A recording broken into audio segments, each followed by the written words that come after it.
Hi friends, welcome to IXMB। I hope आप सबका तैयारी अच्छा चल रहा है। So today's topic is agriculture infrastructure fund, right. तो हम शुरू करते हैं। Before I begin, let me remind you, do not forget to download the PDF of this lecture from the description box. ठीक है, तो शुरू करते हैं सबसे पहला सवाल से कि है क्या ये, व्हाट इज AIF। तो देखो, ये ना एक एक कीवर्ड है, पोस्ट हार्वेस्ट मैनेजमेंट। तो अभी तक मोस्टली जो स्कीम्स है वो फोकस किस पे करता था? कैपेसिटी बिल्डिंग, है ना, और फार्मर्स को direct benefit before the output. But ये जो एग्रीकल्चर इंफ्रास्ट्रक्चर फंड है, ये ना, ये थोड़ा सा यूनिक इसलिए है क्योंकि ये पोस्ट हार्वेस्ट है। मतलब एक बार जब फार्मर को अपना आउटपुट मिल जाता है उसके बाद का मैनेजमेंट, राइट, वो भी इंपॉर्टेंट है। बिकॉज आउटपुट मिलना is yes very important, but on the other hand उस आउटपुट को सेल जब तक या मार्केट में जब तक सही तरीके से नहीं पहुंचाया जाएगा, उसका एक्चुअल मॉनेटरी वैल्यू बाहर नहीं आएगा। And वो एक्चुअल मॉनेटरी वैल्यू ही फार्मर को, वही चीज फार्मर के लिए ज्यादा इंपॉर्टेंट है। सो ये जो स्कीम है, this is directly for the post harvest management. ठीक है, लेकिन इसमें और क्या क्या है, तो हम आगे बढ़ते हैं, हम इसके एम को समझते हैं। Aim of agriculture infrastructure fund. तो देखो, एम कुछ इस प्रकार है कि ये एक डेट फाइनेंसिंग फैसिलिटी है, medium to long term debt financing facility. किस लिए? पोस्ट हार्वेस्ट मैनेजमेंट इंफ्रास्ट्रक्चर पहला, दूसरा है कम्युनिटी फार्मिंग एसेट्स। ठीक है, मतलब देखो, जैसा फॉर एग्जांपल टी, चाय का लेते हैं। तो चाय के लिए, है ना, टी के लीव्स को सुखाना पड़ता है, तो बहुत सारे प्रोसेस है। तो वो प्रोसेस के लिए बहुत सारे एसेट्स की जरूरत पड़ती है। तो वो सारे एसेट्स का फाइनेंसिंग भी इसमें इंक्लूडेड है। तो अब आप बाकी सबसे कोरिलेट कर सकते हो।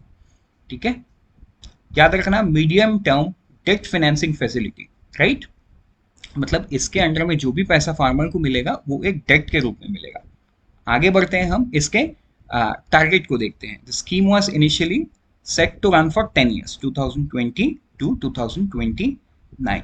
ठीक है, but it has been extended by the 3 year till 2030 to 33 इन जुलाई 21। तो देखो, ये जो स्कीम है ना, ये लॉन्च कब हुआ था? ये लॉन्च हुआ था, गवर्नमेंट ने कोविड के टाइम पे 20,000 करोड़ का, राइट, एक फंड लाए थे।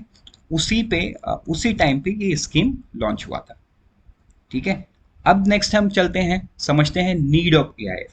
अभी इसकी जरूरत क्या है, मतलब वाई, इतने सारे स्कीम्स है, एक और स्कीम ऐड किया गवर्नमेंट ने, मतलब कुछ तो वजह होगा। वजह को ढूंढते हैं। देखो, तो अप्रोक्सीमेट ऐसा है कि 58% of the people live with the activity of agriculture and allied activities। ठीक है, एक हो गया पॉइंट नंबर 1। दूसरा पॉइंट ये हो गया कि इसमें से जो 85% फार्मर हैं, ये ना आ, बहुत ही छोटे फार्मर, मतलब स्मॉल एंड मार्जिनल फार्मर। अब स्मॉल एंड मार्जिनल फार्मर का क्या है? Less than 2 hectare of 2 hectare of land under cultivation, ये है इसका फॉर्मूला, मतलब ये है इसका डेफिनेशन। अभी नेक्स्ट हम ये समझते हैं। तो देखो, ये जब स्मॉल है, इसका मतलब जो देश में इंफ्रास्ट्रक्चर अवेलेबल है वो, है ना, वो पर्याप्त नहीं है।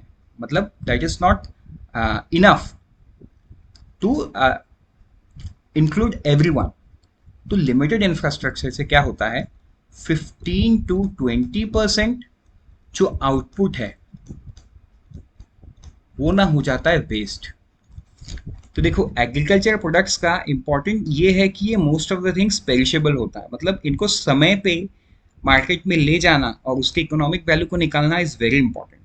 तो because of this limited resources of infrastructure, limited connectivity, और you can say low connectivity, ठीक है, नॉट लिमिटेड, 15 to 20% वेस्ट हो जाता है। और ये जो वेस्टेज है, ये बाकी कंट्रीज से बहुत ज़्यादा है, राइट। तो इसीलिए ये फंड को क्रिएट किया गया ताकि इस प्रॉब्लम का सोल्यूशन को निकाला जाए।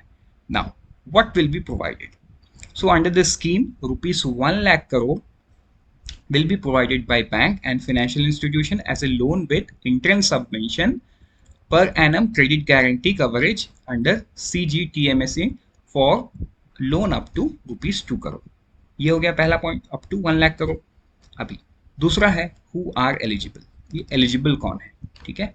एलिजिबल है, eligible beneficiaries include farmers, FPOs, PACS, marketing cooperative societies, SHG, है ना, ये सारे लोग इसमें है। एग्री एंटरप्रेन्योर्स भी है, स्टार्टअप्स जो इस सेक्टर पे काम करना चाहता है, बेसिकली ऑलमोस्ट एवरीवन है, पब्लिक प्राइवेट पार्टनरशिप प्रोजेक्ट्स भी हैं। मतलब सीधा सीधा इसका यही मतलब है कि ज़्यादा से ज़्यादा लोग आए, इसका फ़ायदा उठाए, और ये जो लिमिटेड कनेक्टिविटी है और जो लिमिटेड इंफ्रास्ट्रक्चर है, इस प्रॉब्लम का सोल्यूशन को जल्दी जल्दी निकाले, ताकि वेस्टेज ज़्यादा ना हो। वेस्टेज ज़्यादा मतलब कम होगा तो फार्मर का इनकम बढ़ेगा, राइट। Then economic growth. तो आगे बढ़ते हैं, how the fund will be used, ये फंड कैसे यूज किया जाएगा। The fund will be used for setting up of cold storage and chains, क्योंकि देखो मैंने बोला कि पेरिशेबल होता है मोस्ट ऑफ द थिंग्स। अब पेरिशेबल की लाइफ को अगर बढ़ाना है तो उनको तो कोल्ड स्टोरेज चाहिए, तो कोल्ड स्टोरेज भी एक क्लॉसेस में for setting up cold storage and chains. Second is warehousing, उसको प्रॉपर स्टोरेज मिलना चाहिए। Grading and packaging unit, proper grade करना, अलग अलग क्वालिटी में उसको छांटना, ताकि वो उसका प्रॉपर इकोनॉमिक वैल्यू को टैप किया जा सके। And packaging units, e marketing points link to e trading platform, beside public private partnership projects for crop aggregation sponsored by central, state and local bodies. तो आई होप ये आपको clear हो गया है। With this, unfold your potential with IXMB. Thank you, all the best. Prepare 50% faster with IXMB.